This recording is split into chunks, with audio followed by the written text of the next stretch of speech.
Hi guys. Recording in progress. I'm hoping we have more than this is about good 2/3 of class. Or other also coming. How's everyone doing? Good, good. We're looking forward to Thursday nights. Break for the week. Tomorrow's Friday. I want to ask how you're doing on your projects and if you have any questions. Next week is midterms, and so I've slated some time next week for us to get together, with the VF in groups, talk about our projects. So next week is a really good time in which if you want to bring maps or stories or drawing into class, we can take that and then share it with our classmates. So I think it's a good checkpoint in time where you can check to see where you are with the projects and just get some feedback from your student, from everyone else. So that's what I have. I want to remind you to do your scavenger hunts game. And we're in for a treat tonight. I'm bringing in 2 engineers from our industry from a firm called Fehr. And the firm is a boutique firm here in Portland. They have offices within the Pacific Northwest, but they'll show more. But this class is interesting because like so much of what we've learned previous to where we are now have been a lot of policy development and planning. And tonight we're really going to go deeper and further into the depths of what do you do with these TSPs? What do you do with these plans? And how does the other side of our industry work in terms of the consultants taking over, getting hired to get on projects and then delivering on projects. So that's a big gist of today's class is how do you take what we've learned from TriMet and then Metro and Streetcar and everyone up to this point, and then how do you implement that? So today I want to introduce to you Briana, Calhoun, and also Kara Hall, both senior transportation planners. And they're both engineers. I'm really excited because like usually I'm the only engineer in the room, and then we hear a lot about engineers not being able to communicate and such, but we're really broadening the spectrum. So I really want to share with you the other 2 engineers in our industry who's not just behind the scenes doing work, but really very innovative in what they do and really want to be here and share with us. So they're here to share some projects, but also we'll have an interactive activity.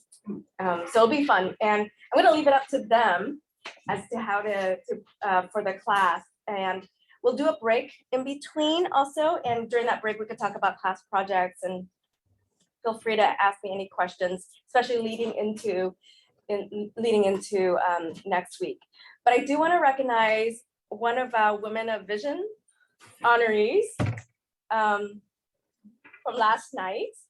Yeah, one of our students. It was last night. It was the DJC had their Daily Journal of Commerce had their Women of Vision, and you were honored last night. So I'm really proud of you.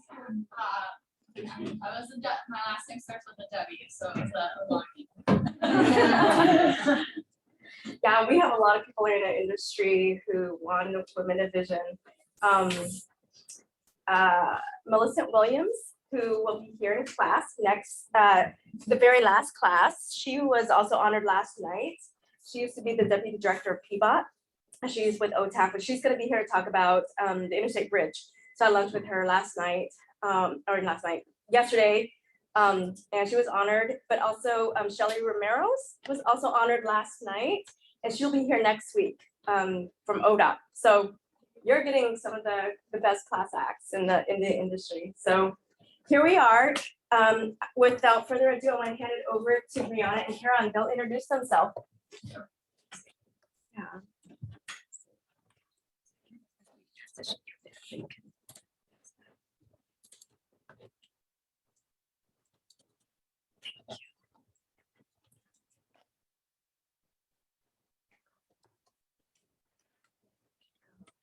There, and then the toggle is just here. Yeah. So thank you, everyone. My name is Briana, as we introduced. Really happy to be here today. So Kara and I, yes, work for a firm called Fehr and we focus on transportation engineering and planning. So we don't do other civil engineering type work like stormwater or buildings or anything. We just focus on transportation. But we take a lot of cross-discipline approach to planning and engineering. So we both do a lot of work across the fields. I am from Beaverton, actually. So I circled the country a little bit, started in our Seattle office and got a lot of experience in Seattle, and then came back here to Portland. I do actually, lately I've been doing a lot more long-range planning work. And so I'll talk about a couple of my projects, but again, we do everything from really detailed operations all the way up to longer range 20-year plans. So. Yeah, and so my name's Kara. Like Tui mentioned, I'm an engineer, so I have a civil engineering degree by training. But like Briana was mentioning, really kind of walk that line between planning and engineering and kind of focused on like Briana, some of the long range planning, but also some of the like complete streets aspect of planning and engineering, and really focused on helping cities kind of retrofit existing infrastructure to be more inclusive of all modes. So that's kind of a big part of what I'm working on these days.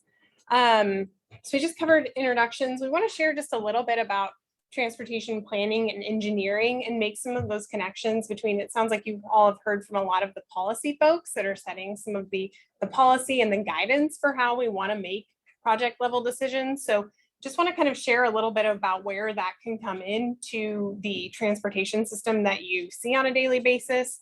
Have some project examples that kind of highlight some similar transportation planning and engineering improvements you might see happening in your communities. Then we've got some time for questions. And then we do have a kind of interactive activity that we're hoping will kind of help inform how you all are thinking about your projects too. So kind of getting into what transportation planners and engineers do. As consultants, we get the opportunity to work on a wide variety of projects. So kind of everything from active transportation, thinking about climate change. So that's something that a lot of cities are looking at right now. And even ODOT is thinking about how we design for our future with the transportation system that helps to reduce greenhouse gas emissions. Communications and engagement is a huge part of what we do. We get to go out and talk with the community members, with different stakeholders. So maybe we're working with the city and we're talking with both engineering and planning. Sometimes if we're thinking about something like a trail project, we get to work with the parks group as well. So a really broad variety of folks we get to engage with. Also freight. That is a huge challenge in Portland when we think about where freight is traveling on all of the different arterials and how that means they're interacting with people that might be walking and biking there. Also get to look at kind of that nexus between land use and transportation. So how the density of land use that we're considering for an area impacts travel, how we can use more dense development to create better active spaces, and then also just kind of rounding it out with safety. So obviously a big focus right now for the industry at large, and then transit work as well. So this diagram there at the top kind of shows you the life cycle of a particular project. So it's really going to start with that planning phase. And really, even to kind of tie this to some of what you might have heard from some of the other speakers, even before the planning phase, there's usually a policy setting phase. So maybe a city is setting a complete streets policy. We'll share an example of what that might look like later. Policies around reducing greenhouse gases and combating climate change. So that's really kind of that first step in that process. And then from there, we're really looking at how do we design, construct, build, and maintain a system that aligns with those priorities. So the first step in that being the planning phase. And we've got some examples there of some of the types of projects that we get to work on as consultants hired typically by a city or another agency. So things like the Portland Bicycle Plan, the Transportation System Plan at large, some of these kind of early priority setting processes. On the engineering side, that's when we really get into how do we make this work? How do we make something that we can build and that people can use? That might include thinking about things like illumination. Is there enough lighting for people to feel safe walking to and from their car in a parking lot or along a corridor, and feel safe crossing at an intersection? Also just thinking about how the traffic signals that you might see along an arterial are operating. And then another example there of just the concept design for things like a roundabout, and how we can fit that within kind of an existing interchange or intersection. We tend not to get into the construction and operations and maintenance side of things. Those are kind of outside the niche that we as transportation planners and engineers are working on, but also a very important part of the process there. So who is hiring transportation planners and engineers? So we get to work with folks both on the public side and the private side of things. So it sounds like you've already heard from TriMet. You'll be hearing from ODOT next week. So those are examples of agencies that we might work with. Here locally, also working with Oregon City, and then Tigard as well. And then getting to do a lot of really cool work with agencies like Metro as well, on some of that high level policy setting. On the private side of things, a lot of these really large companies are also having to think about transportation planning and engineering. Some from the perspective of how their employees are getting to work, seeing employees not want to have to sit in their car for hours at a time. So how do they plan for shuttle routes, or how do they build bicycle infrastructure on their campus? And then also from the perspective of how do they make sure that they're not overwhelming the transportation system in a city or a county, wherever they may be located. So we wanted to just share a couple of projects with you just to kind of frame what this might look like in your community and where you might be seeing some of these improvements and kind of what we get to do. So like I had on that previous slide, we work with communities large and small. So one example of a smaller community that we just finished a bicycle and pedestrian connection study with was the city of Monmouth, so down near Corvallis. And the city really reached out to us with a problem. So they know that 99W runs directly through their community, and it's a huge barrier for people who are walking and biking in their community. ODOT also just improved this highway, but unfortunately didn't align with the city priorities in terms of being able to get in the crossings that they needed. They have a school that sits right along the highway, so they've got a lot of young children trying to cross. And then this is kind of a problem we see across the board with cities these days. There's just not a lot of funding out there. So maintaining the system that we've already built is taking all of cities' funds. So as transportation planners and engineers, one thing we're often tasked with is developing projects that they can get grant funding for. And the current state of grant funding is really focused on safety improvements. So looking at projects that are improving safety and projects that fit within the existing right of way. So within kind of that existing curb line or the roadway that may be out there. So some early goals from this were really to make it more comfortable for all users to cross 99W. In addition to the school children that I mentioned, they also have a school for deaf and blind. So another user group to think about as we're trying to get people across this highway that has a ton of use from agricultural and freight travel. They really needed projects that were implementable and affordable. Like I mentioned, they just don't have any funding to build very expensive projects.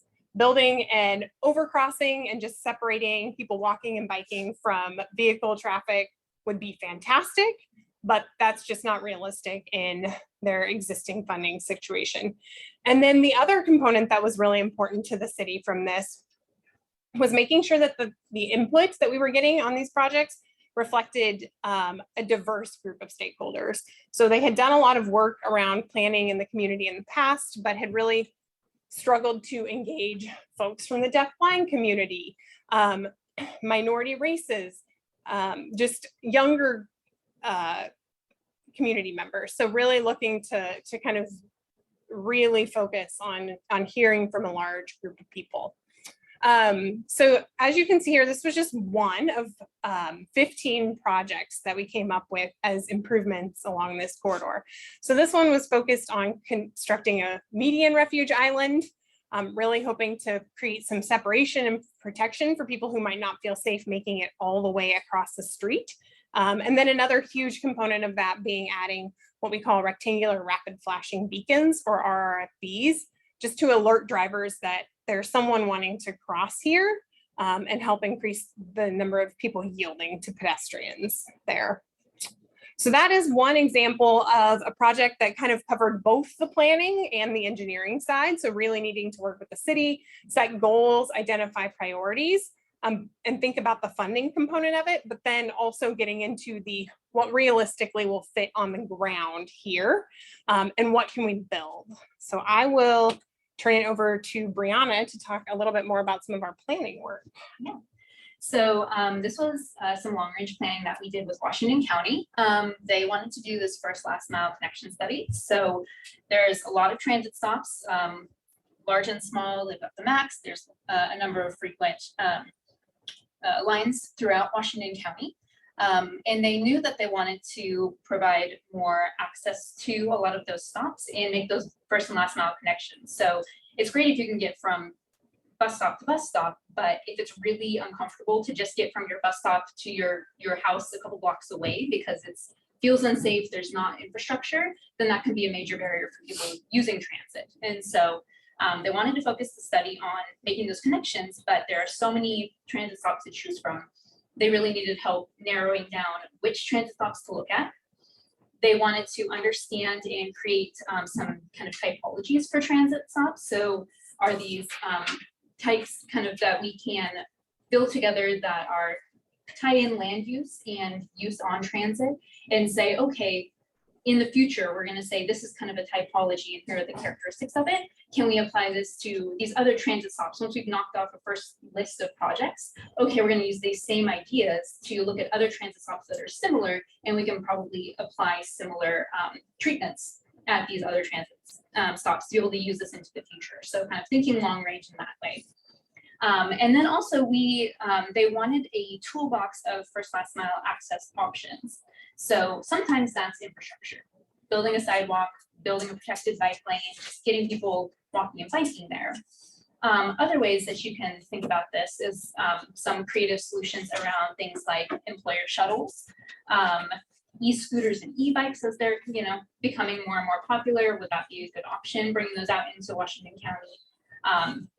Just different ways to potentially help people use the system. So more technology around using transit and giving people more information about transit, real-time information for when the bus is arriving, apps and fare payment. So kind of thinking about all of these things that can make it a little bit easier and more accessible, both physically accessible, but also accessible for people that pay cash that don't have a bank account, people that need a special accommodation to use transit.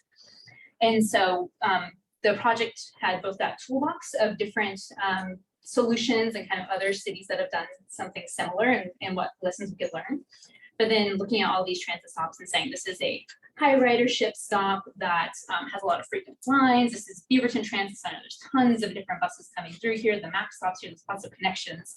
What would fit the land use and the uses there compared to other ones. So we narrowed it down to 6 different kind of stop categories, different typologies, and ended up with a final list of the top 10 priority stops that they wanted to focus on. And we made sure that the top priority stops were not only high ridership stops. There were some of them, but they really wanted to make sure that there was an equity component to this, that we were looking at kind of demographics, that we're spreading this out across the county and still serving some of the low ridership areas that maybe just don't have good transit service in the first place and trying to spread that out across the county.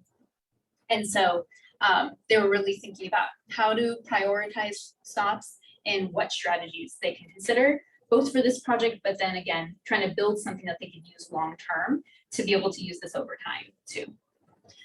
So yeah, this is just a little snapshot of one of our maps with some of the high priority stops that we came down to.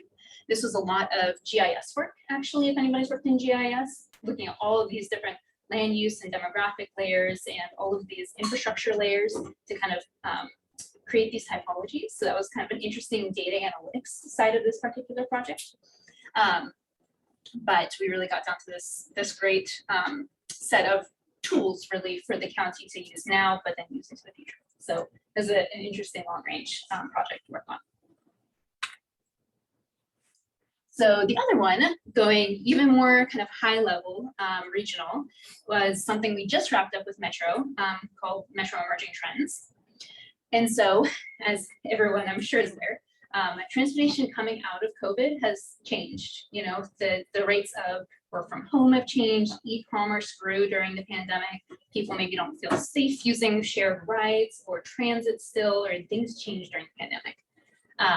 Metro is currently in the process of updating their regional transportation plan for 2023. And this is a huge, you know, regional long range plan, but using the exact same data that in planning the exact same way that we used to, they weren't really sure that that was going to be the right way to do things because things have changed so drastically. And so their initial kind of question was just, we know things have changed, but how? You know, we really want to get a better handle on the research and what we're seeing out of the pandemic and ground that in some facts.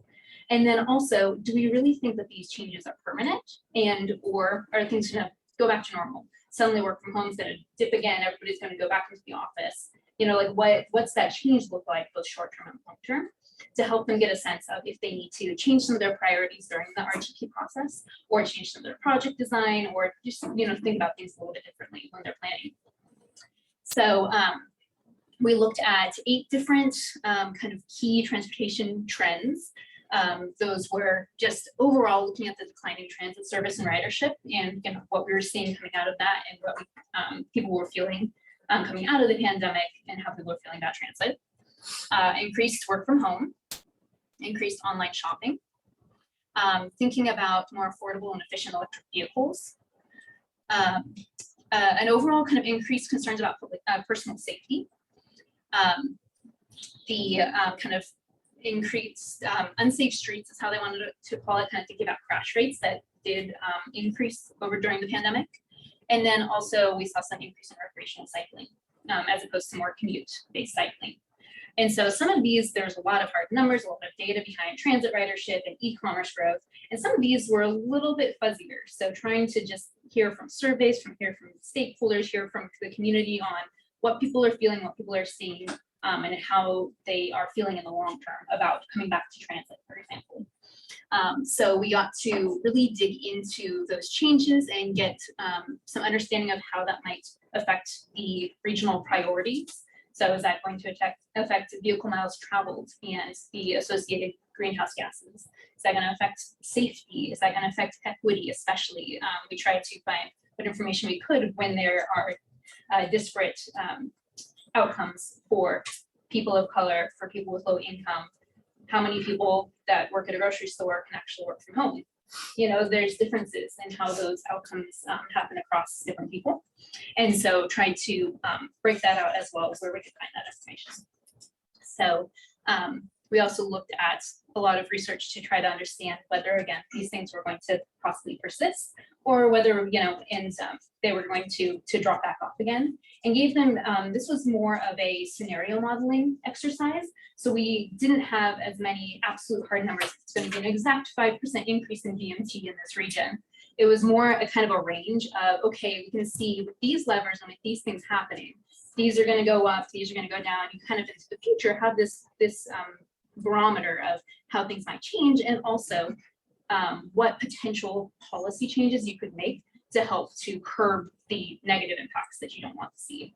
So again, like really high level, still research and data oriented, but a very long range and kind of policy focused project to think about transportation planning into the next 20 years as the RTP is being put together. So really interesting and just kind of interesting research to try to dig into that. And definitely not a typical project that we get to do. It's nice to have something that's, you know, reflecting what's really, you know, happening in real time and try to catch up with those changes. So what questions do you all have for us? Or about planning and engineering? Yeah, go ahead. So I have a background in like public safety, Mhm. and I just recently graduated with a degree in urban planning. My question to you guys is, moving into a field like urban planning, I want to focus on transportation. So I did a lot of ride-alongs with law enforcement and crashing was something that we often went to. So I had this fascination with crash and road safety. But my background is in urban planning, my degree. So moving to a transportation focused field, what recommendations do you guys have for seeking like a job, or what experience can I gain to get a job in the transportation field? That's a great question. I would say that a lot of transportation planning firms have kind of a wide range of topics that they work on, but safety is a great specialty topic, and there's a lot of really good research in there, and there's a lot of people who can become real like experts in thinking about systemic safety, vision zero planning, and things like that. And so in our field, you see people who do a little bit of everything. Some of us just kind of work on all these different projects and become, master of no trade. But some people get to be those national experts that are, working also on federal projects and NCHRP papers, and are really like their focus is that particular topic. And so sometimes they would take getting into the field and getting a little breadth of experience, but then finding out a way to focus your work, because there's a lot of safety work out there. So. And a great way to make that first step is really through internships. So typically public agencies have internships available, as do private sector companies. So some companies even kind of have like an intern to hire track if you've like already graduated and are just looking to kind of get in and get some of that experience and find out if that's like really where you want to be. So that's kind of a good way for both you to learn and grow and get some exposure to a company. They can either, stay there or go somewhere else and use that. So that's always a really great way to kind of make that first step into either side of the industry, really, whether you're really wanting to focus on working directly for a public agency or thinking about more the private sector consultant track, which still gets you working for public agencies, just in a slightly different capacity. Mm-hmm. You mentioned that you sort of work with private firms, like sort of tech companies, and I was just wondering, like, how much do they, or do you see them planning for like long-term land use plans around their sort of headquarters? When I think of Silicon Valley company headquarters, I think of like, I don't know, like Cupertino or Mountain View, which I think that's more like exclusively single family homes, so suburbs that my friends cram up on in 1960 and it's worth $2 million. I guess, like, do you see any, how do you move the needle? Yeah, I'm happy to take that one because I'm actually doing some work in Mountain View for one of those big tech hubs. They really are, from their perspective, trying to kind of push the boundaries on thinking about much more dense housing and really approaching, the areas immediately surrounding their campuses with looking at more mixed use and a lot higher density residential. The city of Mountain View has some very fascinating transportation planning policies. So they actually have a trip cap on the North Bayshore area, which means there are only so many trips that can cross the interchanges getting in there in a day. And they monitor it both at the interchange and then also at the specific driveways. So all of the land uses in there have allocated trip counts. And if they're over those, they're getting either fined or they're not getting additional development. So it's kind of an interesting dynamic there of seeing the city adopt policies to really help drive them in that direction. But then a lot of those companies also kind of wanting to move that direction because their employees are demanding it. Their employees can't afford housing either. Or if they can afford it, they can't find it. And they want to be able to walk and bike to work and take shuttles. So I would say it's definitely an area that they're moving, especially in California. CEQA Their environmental process is very challenging, so it takes a lot to get through that, and the needle does move slowly. But I would say both on the city side of things and the like tech hub side of things, there is a lot of interest in moving towards a much more dense and connected system. I just have a quick follow-up. Like, is there any sort of like when you say that, like all I think of is like a company town, and it's like, is there any indication of like, I don't know, any ways that they look to prevent that, like by diversifying the sort of employment opportunities in the area, or is that more of something that?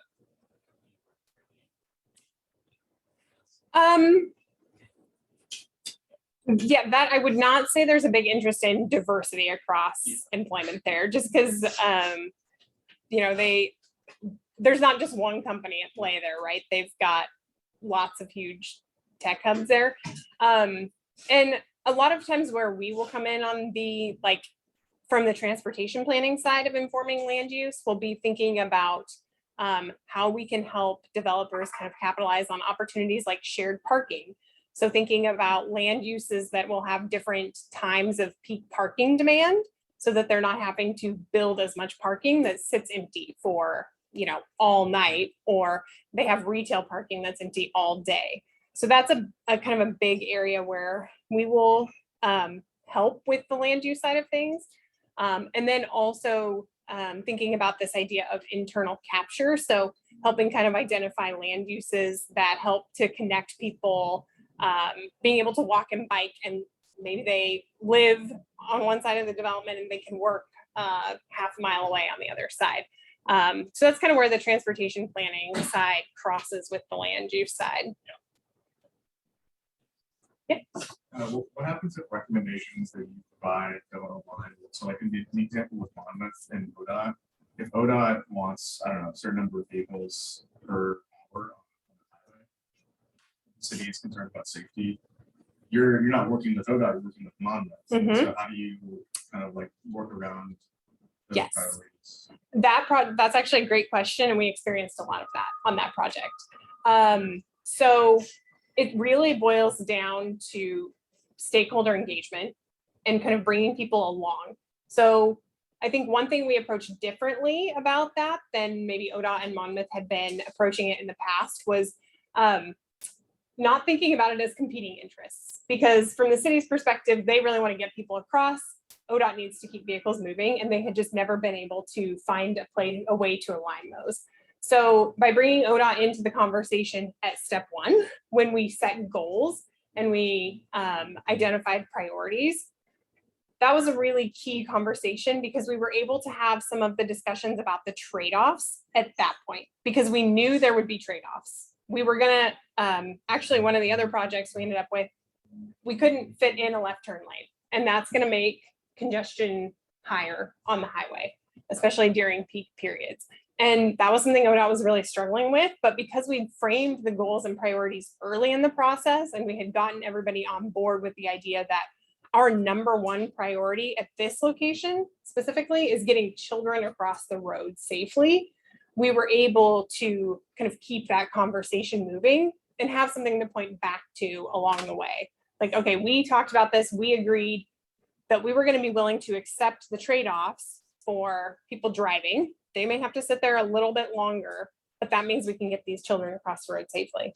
I think the other big component of it was just getting people out there to see how it was working today. So I think that that is an incredibly important step that can get skipped so easily, but having both the city, the stakeholders, including some of their city council members, and ODOT all out there on the corridor at the same time, watching the children try to cross the street or seeing the high speeds that are happening, really kind of reframed the problem for people. So I think it's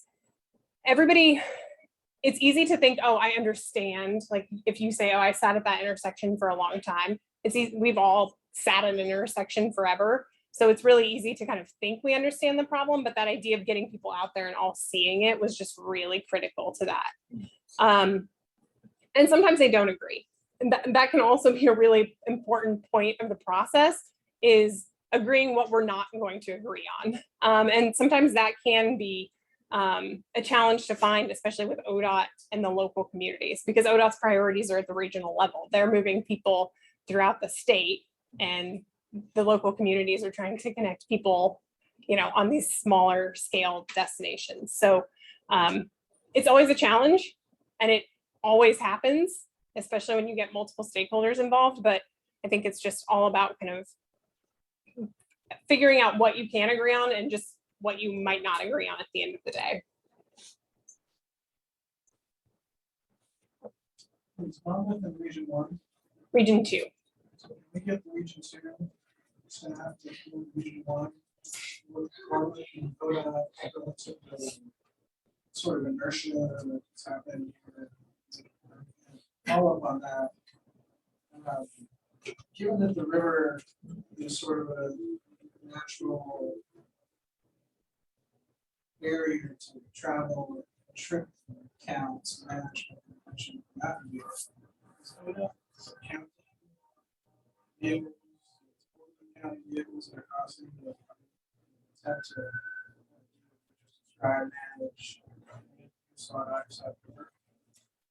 Briana, do you know specific locations? ODOT does have like traffic counts that their kind of, traffic reporters are collecting data daily across a lot of their facilities. I don't know specific locations, but those are trends that they continue to monitor pretty frequently. So is your like the metro work that you did, all freeways, transit, arterials?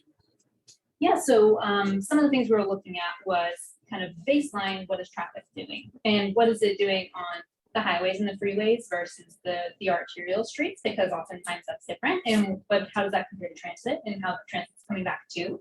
So we did do a comparison across those different ones to get a kind of understanding of how traffic is moving differently in the region. And so high level finding is that the highways and the freeways were coming back at a stronger rate than some of the local arterials we were looking at, and definitely stronger than most of the transit routes and the ridership there. So that was one piece of the puzzle that we were putting into kind of looking at that whole movement across the region. So, and on the sorry, go ahead. I was just going to say on the data side, another kind of huge asset that's continuing to evolve is just the availability of what we call big data. So data from GPS tracking, things like cell phones, connected vehicles. As those things continue to progress, there's substantially more data out there available.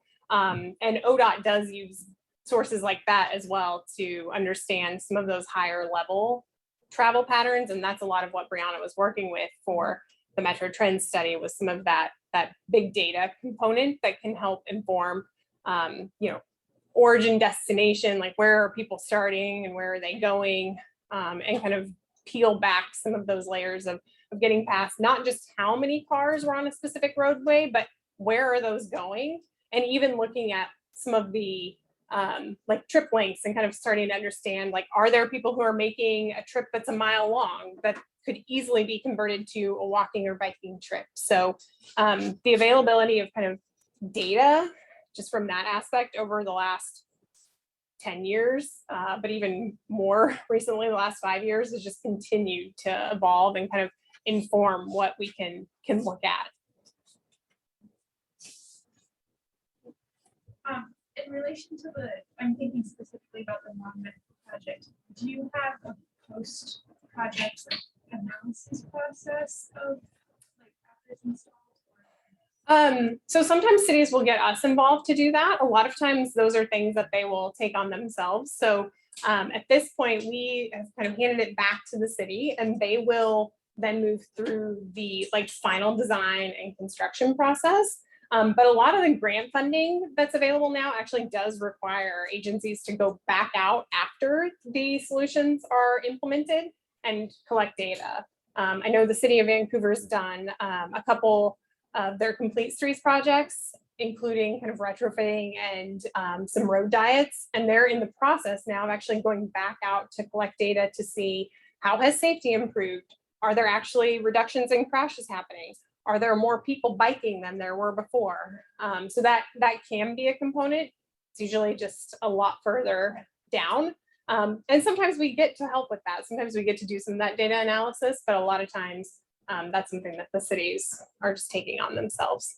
And I'll say too that we'll be talking a little bit later about performance measures.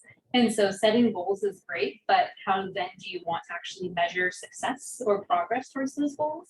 And so a lot of times as part of that process, we're saying, okay, what outcomes do you want and how do you want to be able to measure them in the future? Is safety, is that a reduction in crashes? Is that a reduction in pedestrian fatalities? Is that a reduction in speeding, because that leads to safer outcomes? So thinking about not just kind of what you want, but kind of getting down into the nitty-gritty of what sort of outcomes you want to see and how you might measure those to see, how things are changing over time. It sort of is an extension of that question of looking back or comparing. You were talking about scenario modeling in this last project you were doing. I'm most curious about that as a concept because it's so complex, right? Of all the different features of society that different features. How well do you think the industry does with that, developing those models and also just kind of comparing how realistic are those models played out? Yeah. You gotta get a sense, are we doing a good job with modeling to be able to make good policy recommendations? Great question. I'll start it off and then let you get into the technical. But so modeling can come in a lot of different forms. So Metro and ODOT have big travel demand models. So that's complicated, specialized software that takes all of this land use and big generators like big housing developments and the airport and all these other things and says, here's our roadway, here's our land use, where do we think people are actually going on the roads? And so it's a very complicated, it's got most of the roads and major roads in the metro region and throughout the state and those. And so you can do a lot of tweaking and you can then take those and kind of they do a really good job of looking at giving you a barometer between different alternatives. So if you make a change here, how much is that going to change something into the future? So those are long range forecasting and usually do best compared side by side. They might not be absolutely accurate in saying there's 100 cars on this road, but it says under this scenario, there's going to be 50% more cars on this road, looking at it in those types of changes. There's smaller scenario modeling for just intersections. We can't go out and test out a new design on an intersection, but we can take software and say, if we added a new lane, kind of what would this look like for delay on the intersection? So you have smaller level, you have higher level, and then you have more sketch tools of big, broad picture, painting broad strokes of how is this going to shift things up, down, sideways, and more regionally, kind of section to section. And so you have to kind of pick the tool that best fits the answers that you want and the outcomes that you want. Then there's a lot of also validation and data that goes into that and kind of the best available data that we have to take a look at that and make sure that we have validated it and feel comfortable with the results that we're getting. Yeah, I think I'd add, I think Briana is absolutely right that a lot of the value in kind of that scenario aspect is looking at the difference between alternatives and being less focused on 20 years from now, there's going to be 500 cars on this specific roadway. So kind of thinking back to what's a reasonable ask of data that we're looking at that is forecast for 20 years out. Anytime we're developing some sort of scenario evaluation tool, we're usually looking to make sure it matches existing conditions, something that we can go out and measure and say, okay, today there's 500 cars on this road, and we've got a tool that can replicate 500 cars on this road. So we want to make sure that it is based in reality. But the challenge with any of these tools is it's only as good as the data that you put in it. And we often plan for 20 years, and it's really hard, COVID being the most recent example of something that kind of threw off all of these long range planning tools because we had no way of knowing that would happen or understanding the implications on the transportation system until it did. The housing market crash of 2008 was another one that was really challenging for people in the transportation planning industry because we just saw things like industrial trips drop so much. And there was such a change in the housing land use that was happening. So, it was interesting to kind of, they developed models in 2006 that were looking out 20 years. And, ideally, those things like that are getting updated every 4 years, but sometimes that doesn't happen. And then all of a sudden you're kind of trying to work with this data that no longer aligns with what's on the ground. So that's why Metro wanted to do that look at some of those trends to make sure that the tools they were developing were reflective of some of those larger changing trends that had just never been thought about from the planning perspective before. Go ahead.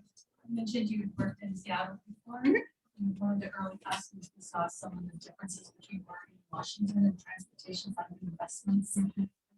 Curious, what's your observations about just the difference in the transportation communities between the states, especially given the disparities in how much funding Washington compared to Oregon? It's a great question. And we've actually both come from the Seattle office. I think that there's a lot that we learn across the agencies. You know, if somebody's trying something first, then other agencies are going, oh, hey, what are they doing? What are they seeing? And then we're going to try something first, and we're going to kind of try. We try to look at other examples because a lot of these things are not something you can implement and just hope for the best. You kind of want to make sure that you have a semi-sure understanding of what the implications are. And so I think there is a lot of learning across the agencies and seeing what other people are doing. But still, you know, there's different priorities, potentially different funding packages, different things that are happening. And so I think that the best thing to do is kind of learn from those, good and bad, and then see kind of where each are going, and hope that we can all move in the right direction. It's a challenging thing because a lot of it is, that's where the politics side of things come in. So Seattle was in a slightly different position with their like ST3 funding packages, and that was something the voters voted on and elected to do. Whereas in the metro area in 2021, we had the ballot measure for funding and it didn't pass. So I think some of that is kind of outside of the transportation planning industry. It just gets kind of brought in on the political side of things, and where elected officials are setting priorities, where voters are setting priorities. I think Sound Transit's done a really great job of communicating the benefits of investment in transit to the community. And so I think that was just enough to push them over. Timing is also a huge thing.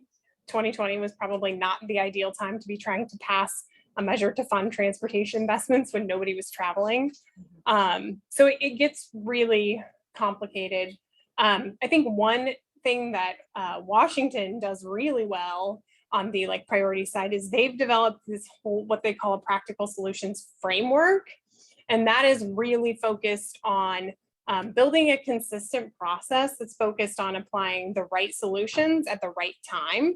I think a lot of those kind of concepts are starting to pop up in Oregon and get woven into kind of the transportation planning policy and how we're approaching projects.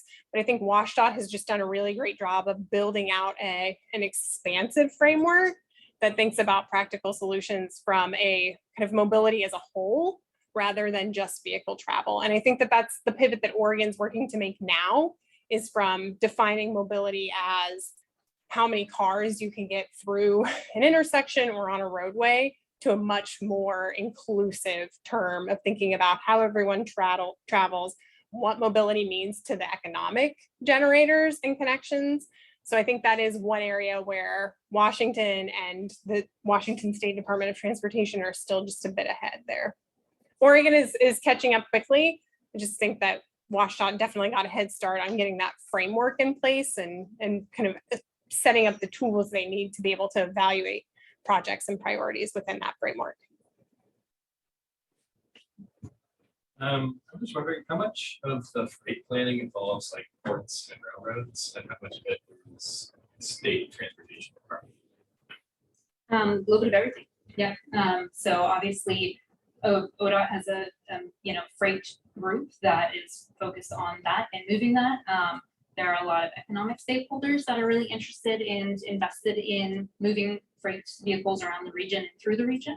But then, yeah, the port and the airport and the railroads, all are a major part of that. And local agencies too, because that's also something that they have to work through, as Kara was saying earlier. Trucks don't only stay on I-5, they go out and they're delivering to local neighborhoods, and they're, going through neighborhoods to go to the rail yard wherever they need. And so it's also kind of local planning efforts around that too, to really think about how to balance things like safety and mobility and moving freight, but also making sure active transportation users are, feeling comfortable. And so thinking that through and thinking where it's maybe best to prioritize one mode over another mode in building the system to match that, and trying to make sure that you're still providing that mobility for all users in the best way that you can. So, but yes, the ports and things are definitely a big part of it. Any other questions? I'm sort of curious, based on your guys' experiences and people you work with, what are sort of the paths that take people to transportation?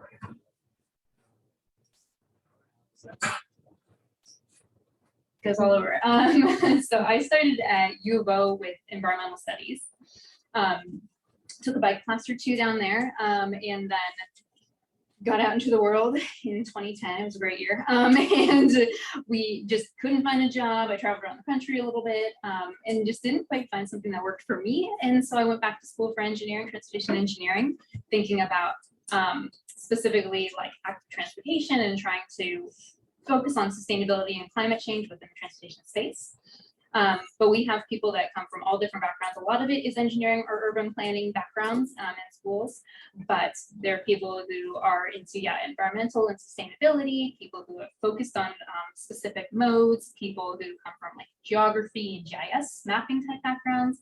We also have like marketing people and admin staff and graphic designers and things like that that join us. So there's a lot of different ways to do it, and Kara was mentioning internships before. It's a great way to kind of get in the door with these agencies and or consultant firms to kind of feel out what is your passion and kind of which way you want to go. But yeah, I think it's pretty broad. I graduated with a degree in civil engineering, and I thought, oh, that'll be great. I'll know what I want to do. But then I found out civil engineering can be building bridges, which is great. We definitely don't want bridges to fall down, but it's also pretty by the books. And I also realized a lot of the other components of civil engineering were modeling how much water you can get through a pipe. And that wasn't super interesting either. So transportation planning and engineering offered an opportunity to engage with the community and to actually interact with the people who are going to be using these systems that we design. So that was kind of the key piece for me, is realizing that I didn't want the components of engineering that meant sitting in a computer doing a bunch of modeling. I still do some of that, but I get to interact with people in the process and help contribute to something that everybody is using, whether you are driving or not. And I actually kind of got here through that internship to hire path that I was starting. So I had interned for a summer at a Department of Transportation, got out, was still kind of not quite sure exactly what I wanted to do, because the public sector and the private sector can look very different in terms of kind of day-to-day job descriptions. So the internship to hire track was a really great way to kind of test my feet and make sure that that was really what I wanted to commit to. Okay, I think we're at break time. Yeah, that's too great. Yeah, well, thank you all for great questions. And if you haven't signed the attendance sheet for today, it's over here by Twee. I have it. I have notes. Can we thank Judge for being here and helping us in lieu of Ian?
And we're back. And we're back.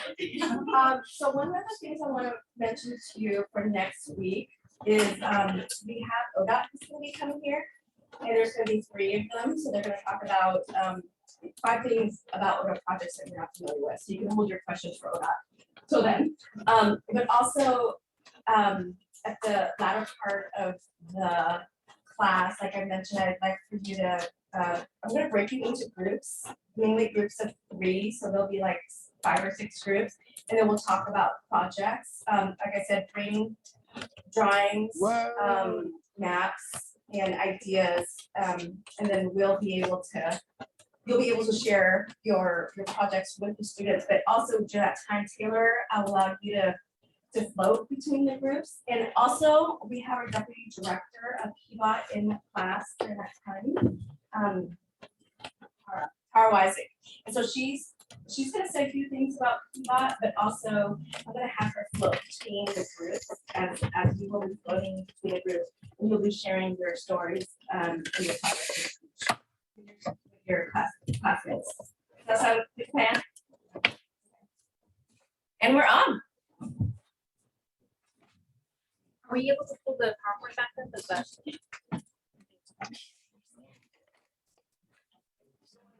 No. That's what you signed up for. When you Okay. so, Saturday, right? yeah, it's on Saturday. It's the 19th. The 18th is the Friday. Yeah. I think we Yeah. went over this. Oh, we don't.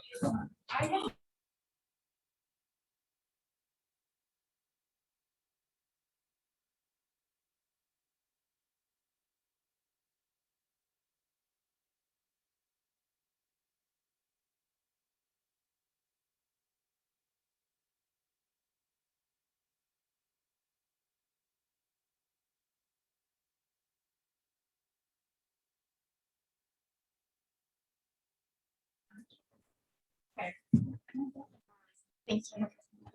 Is there a particular slide you want? We can actually start here. Okay. Say what? Oh, I was gonna say my little brother might be in town, Should I? so, Do you want me to go full screen? Yeah. Or- You're welcome. Thank you. And normally I invite. Yep, that'll be students from previous years too, so you might be able to. Sorry, you can't make it. Sorry. this is too fast. Okay, I think we're back. Okay, we're gonna give you a little intro and then we'll jump into an activity to get you guys moving and thinking. So starting this, so you heard kind of about a little bit of what we do, some example projects. But one thing that we do in almost every project, big, small, regardless, is kind of think through with the agency or partner, kind of what are the project goals? So overarching kind of what do we want the system to look like? And then performance measures, then how do we measure progress towards those goals? And really setting this, Kara's example in Monmouth is perfect. Setting this really gets us, started from the beginning on making sure you're reflecting the values and vision for the future that the city or agency wants to create. The goals will shape the performance measures that you want to look at, and overall just shape the outcomes that are developed and prioritized with your project. So thinking about one particular project, if you have very different goals, your project might have very different outcomes and it might be developed in a very different way. So we really encourage and often work with agencies to think about this, to focus the discussion and focus the outcomes. So a goal, what does the goal look like? First action, what do you want the project to actually do? And then the outcome, what do you want the result from that action to be? So are you building an intersection? Are you widening a road? Are you putting in a trail? Like, what is that action that you want to see? And it can be high range too, high level too. So it could be, we want to, think about the transportation system for an entire city, and we want to plan out the future for the city's transportation system. That can be the action, but then the outcome would be, what do you want that plan to do for you? Do you want that to then be focused on vehicle mobility?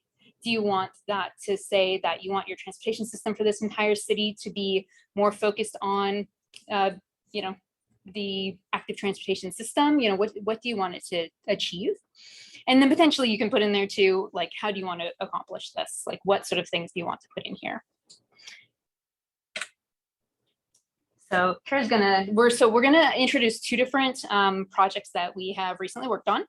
And then pay attention, because we're gonna then ask you to think about some goals and performance measures that you would apply to one of these projects. So. And actually, a really great aspect of kind of both of these projects we're going to share. So this one's in the city of Vancouver, and the other one is in the city of Tigard. And those are two communities in the area that are really trying to refocus how they're thinking about transportation.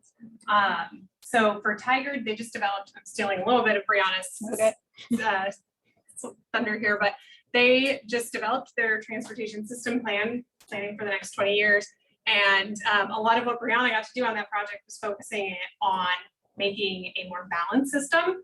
So they had historically been focused on vehicle travel. How do we incorporate walking and biking into that, and safety? I have been working with the city of Vancouver, Washington a lot recently, because they have what they call complete streets policy, and you'll see a bit more here on it in a minute. But they're really focused on improving some of these corridors that are either missing connections for people walking and biking, or they're just challenging. So kind of thinking through some of those problems there. It's a 4-lane road. So this little yellow section here is actually the corridor that we're working on. Today it's a 4-lane road. They have sidewalks, but they've got no bike lanes. So there's nowhere for people who are biking. If they do choose to travel this corridor, they're either in the lane of traffic that is going very fast because it's a 4-lane road that feels like a freeway, or they're up on the sidewalk, which are in some areas too narrow to have space for both people walking and biking. Thinking about the outcomes that they were really looking for here, so they wanted to make it more comfortable for all users. Safety was a huge component of this. And then another really important part of this is that it needed to fit within the existing roadway. So they're going to be repaving this corridor in a couple of years, and they were looking for improvements that they could pair with that paving process to kind of leverage funding that they have available for that. They're already going to have to go out and restripe that roadway. So what could they change about it to make it safer? Let's go to the next slide. So this is kind of an overview of the project. So like I mentioned, it's going to be repaved. And so they're looking at this as an opportunity to evaluate potential changes. This project is actually a really great example of seeing that policy become a reality. So a couple years ago, Vancouver City Council adopted this complete streets goal here, which basically says that they need to focus on identifying corridors where they can incorporate a community engagement effort, and really look at improving the roadway design to improve safety, mobility, and equity. For this project specifically, we were tasked with completing a traffic analysis, that public outreach process, and then ultimately identifying improvements. So what we're going to ask you all to do with this one is to tell us kind of what goals you would come up with if you were starting this project, and thinking about it from the perspective of making sure that everyone's on the same page and that you've got clear outcomes that you're looking for. And so we'll ask some of you to work on the Tigard project, which Briana will give you a bit more of an overview of. Yeah, so I got to work with the city of Tigard, and they were updating their full transportation system plan. So that's the whole city plan, looking at all modes on the system and moving within the city. And they wanted to think about this as a blueprint for investment. So what sort of projects should they use? There are limited number of funds. Nobody has unlimited funds. So you have to kind of prioritize which projects you want to bring to the top of the list. They wanted to use this to coordinate with regional agencies, partnering with Washington County or with ODOT or with the other agencies nearby. Thinking about, there's been a lot of change in land use and development, and they're thinking about increased densification in, for example, the Tigard Triangle. And so what does that look like? And they were just doing their Washington Square regional center update. So with changing land use, what do they also need to incorporate into the transportation system to accommodate that? And then just looking at the both existing and 20-year future needs for all modes within the system. And so, yeah, their last TSP was in 2010. So it had been a full 10 years since they had updated it, and it was very autofocused. 99W goes right through the center of town, and a lot of the work was about improving 99W. And that wasn't bad, but they really knew that their whole vision for the city had changed, and it really wanted to be much more multimodal, encourage walking and biking.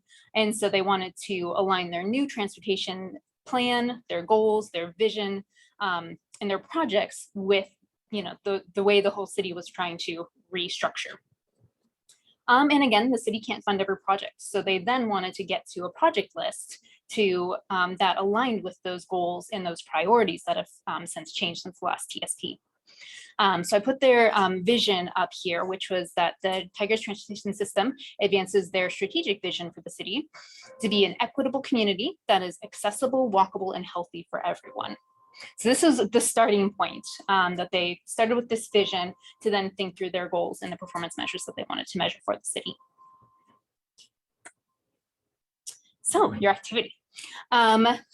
If you would break out into small groups of 4-ish, plus or minus, once you get into groups, we'll assign you either the 34th Street project or the Tiger TSP. And we'd love for you to then come up with some goals and possible performance measures for your assigned project. And you can think about this from the city's perspective. You can think about this from the other stakeholders' perspective, from the community's perspective. You know, what would the community want to see and how would they be invested in that corridor or that city? So what overarching goals are you trying to achieve, and how would you measure progress towards those? So we have 20-ish minutes, then we'll do a quick report back, and we'll bring up the actual goals and performance measures that we came up with for the project and just kind of do a quick comparison. So Can I just insert one quick suggestion? Also, keep an equity focus in mind. That's kind of a great spot to be at for everything. Absolutely. All right. Well, you can. We'll let you put yourself next. I'd say.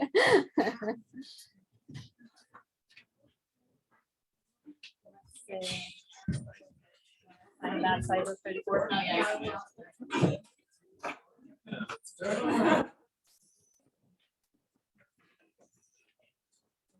what we're gonna do, we'll take the 34th Street process, thinking about corridor, they're looking to figure out how they can improve it.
see you all now.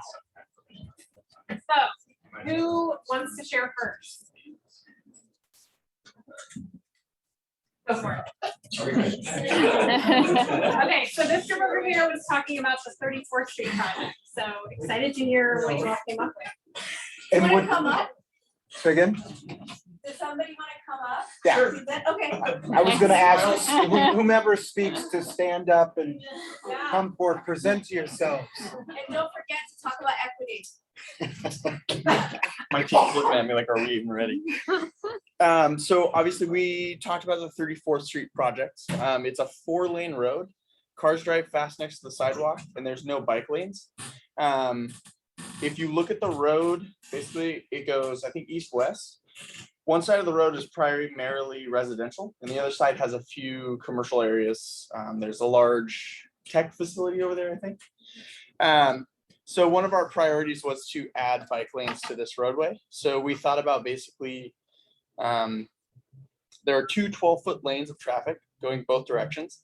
So we thought about making the lanes shorter, basically making them a little smaller and dedicating 1 or 2 lanes to bike travel specifically with a safety barrier in between, such as trees, planter boxes, kind of stuff like that.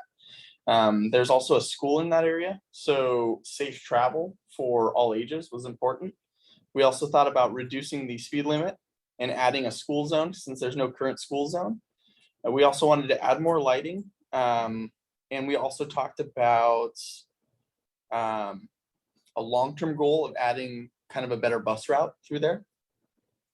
Some analysis things that we thought about, we're doing a crash data analysis to see if our project would actually be successful. And we also talked about doing like an average speed study, which you helped us with, as well as looking at how often people cross the street or need to cross the street to kind of view, to make it equitable for everyone, to see if there are people crossing the street. Let's do a project that can actually work to help them get across the street safely.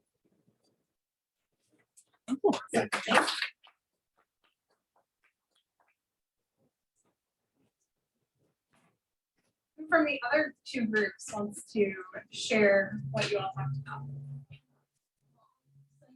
We did 34th also, so I'll just piggyback on a lot of what they said.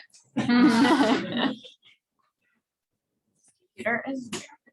All right, so some of our goals in thinking about this was doing a language and demographic analysis as well for the area. Partnering with parks, jurisdictional partners in the schools to really understand the needs of the users. Looking into some of that crash data analysis, traffic counts, speed analysis, but also knowing if there's any grassroots community efforts to improve the area as well. Based on this, we're gonna need more money. So we'll be rescoping, reworking our budget and identifying some additional grant opportunities. But ultimately, we are looking to improve access to parks and schools, improve crossings, adding bike lanes that are protected and really focusing on active transportation users. We're maintaining and improving the tree canopy, widening sidewalks and focusing on lighting.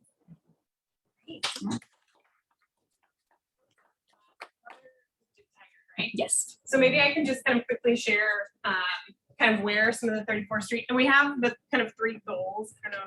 I'll skip past Tiger, close your eyes. So we ended up with 3 pretty straightforward goals. I think you all hit all of them. So the first one being just that improving comfort and mobility for all users, prioritizing safety as the primary one, and then facilitating near-term implementation. Funny enough that you mentioned needing more budget, because one thing that actually came up over the process of this was realizing that we weren't going to be able to do all of this within the repaving process. So the city actually did go out in the midst of this design and apply for more grant funding for some of those physical barriers to put out there. So things like a buffer to separate bike lanes. So that was another kind of component of that is restriping a lane in each direction to put on street bike lanes. and also making them super wide so that cars are a long ways away from the sidewalks where people are walking. So really getting at some of those components of changing how the corridor feels for people driving. And if you want to go one more slide. So you all had some really great, really detailed performance measures. I think for this one, the big ones were making sure that what we were building created that new east-west mobility corridor. So I know this group was talking about there's a really big gap today in space for people to bike. So really wanting to address that and connect people to other bike facilities within the city. Improving access to transit. So we had some long-term planning over here around a BRT line. For this project, they're actually looking at just modular bus platforms so that they can keep the bus in the lane, eliminate the conflict between people on bikes and buses, and maintain ADA access. Another one that came up, which is always a huge component anytime you talk about a road diet or repurposing a lane, is finding ways to do this without substantially adding to driver delays in the near term and midterm. So we know in 20 years it's going to be congested, and if that really comes to fruition, they'll have to deal with that then. The priority was really just thinking about this is a paving project, it's going to be on the ground for 10 years and then they'll repave it. So how do we kind of balance some of those trade-offs? We went in knowing there would be trade-offs to vehicles, that if we're taking their space, it's going to take them longer, but how are there ways to kind of minimize that? And then are we slowing people down? And just improving safety, because that not only makes it safer to walk and bike, but most of the crashes on this corridor were actually two vehicles. So thinking about making it safer for them too. Okay. So now maybe we can hear from someone on the Tiger group, kind of what you all talked about as priorities and goals.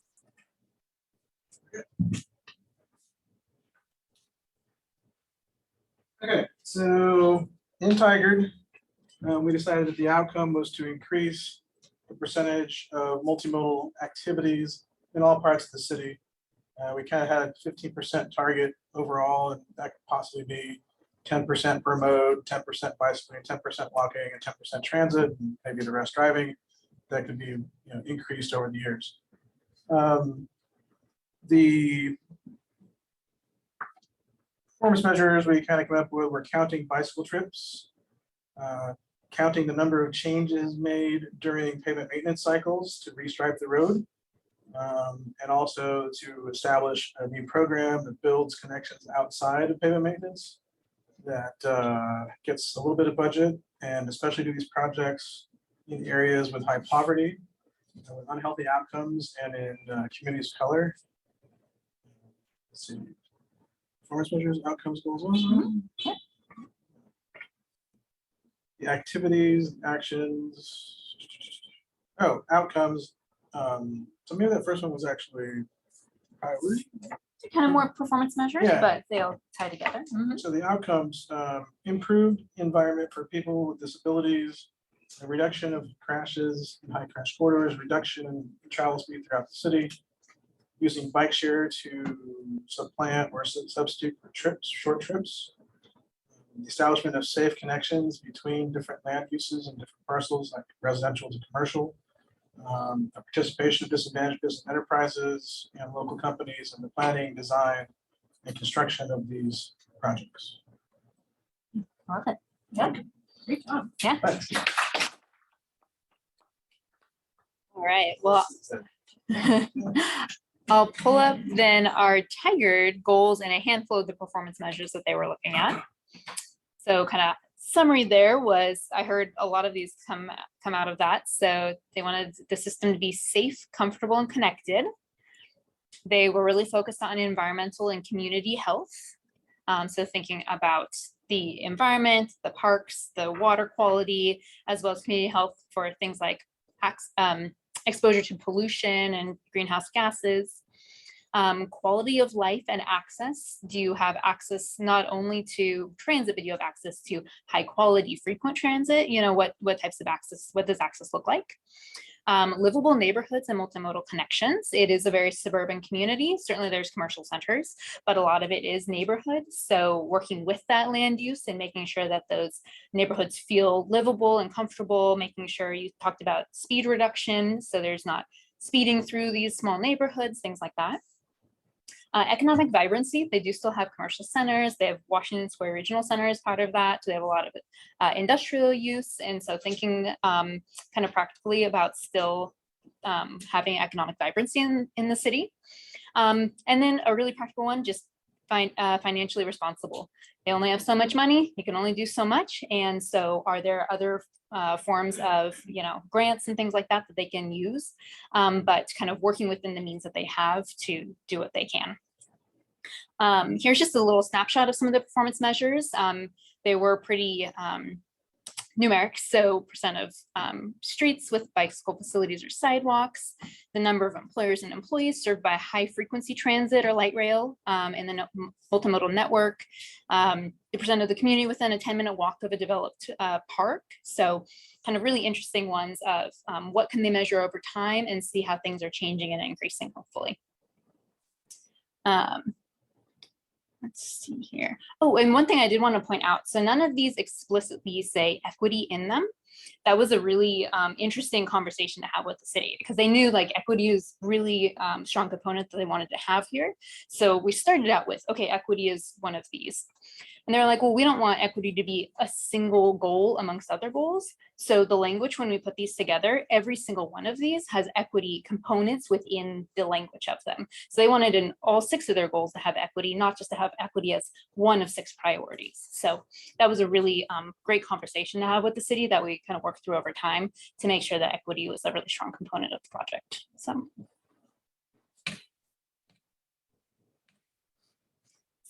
general wrap up.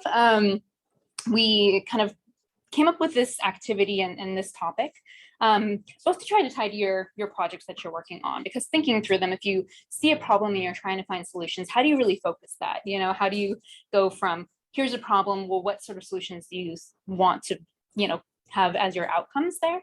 So thinking about setting some internal goals for your project, for your problem, could help guide that discussion. So it helps just focus the work and prioritize projects or outcomes that will meet those goals. In these settings, it's a great opportunity to involve the public and your stakeholders.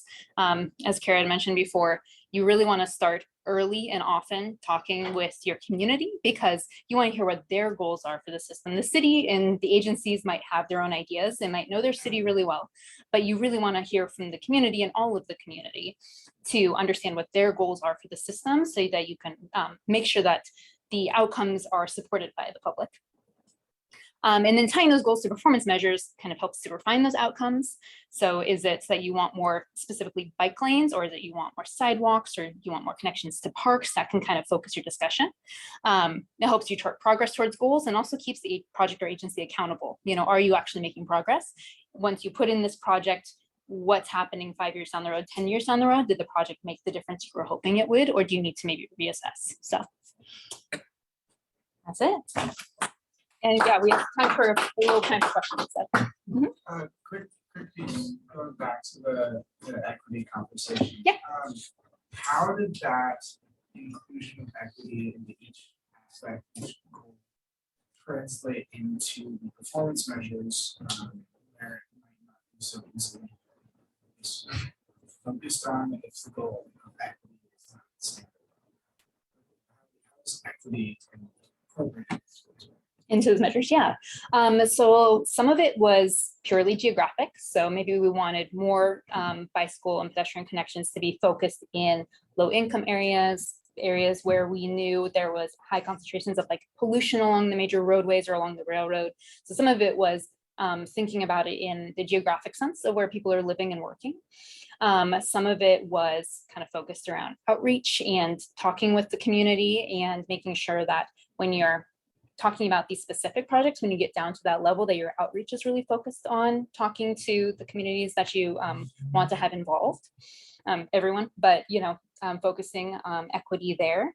Some of it was too thinking about equity in different ways. For example, safety, if you're thinking about outcomes, not just crash outcomes, but speeds in certain neighborhoods, or safety meaning, do people, do women feel comfortable waiting at the transit stop at night because there's lighting and it's in a comfortable area, or does that feel unsafe for people to use transit? And kind of ADA accessibility, and making sure that you're building things to a good standard and that you're repairing things so that everyone walking or otherwise can go ahead and use the facilities. So kind of trying to weave it through all of those different pieces and think about not just safety, but what does equitable safety look like? Not just access, but what does equitable access look like?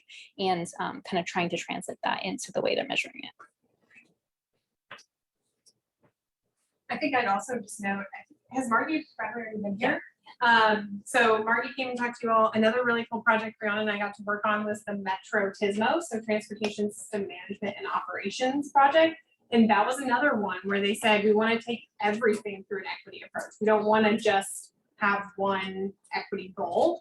So that one we actually went through the process of developing an equity tree, which was really centered around framing the problem in the context of equity and kind of thinking about how that moves through asking the question, understanding what the problem is, who's being impacted, how are you addressing that? Is that actually going to address any of those disproportionate impacts, and then following up with actually measuring that. So that's a really cool example of kind of weaving equity throughout the process.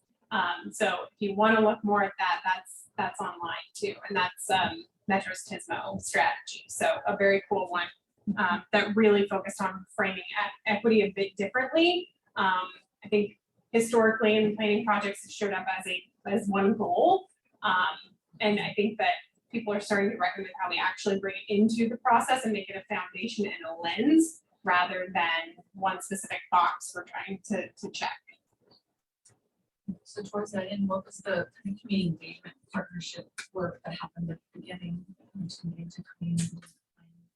So for the strategy, that was really focused on kind of that planning policy setting. So that one was working with a lot of stakeholders from around the region. So more focused on the agency side, but still engaging people from Clackamas County, Washington County, PBOT, ODOT, a wide variety of the people really tasked with managing and operating our transportation system to kind of get everybody on the same page about how we're framing it, where we can measure it. So a lot of, like Briana was mentioning, coming up there too, around equity focus areas and how are we measuring how many projects are happening in those areas versus other areas, and thinking about how we are kind of tracking where those investments are happening and making sure that they are actually moving the needle on some of those impacts to marginalized communities.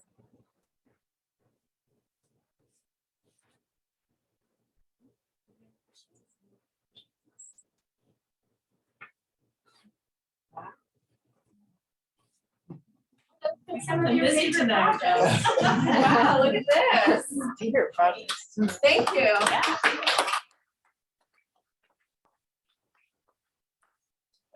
Just a little FYI, if anyone is working on a project and needs any contacts with PBOT, please feel free to email me. I'm usually pretty quick to respond, and I will get an answer to you probably within a couple hours. So thank you, everyone. Great. And there's a couple of you who have not emailed me your projects yet, so we're cataloging them, so please email them to me. I know who you are, your name is on here, but I don't want to call you out, so please email me your project, and Ian, because we need to put you on the list, and I need to work out a schedule for finals.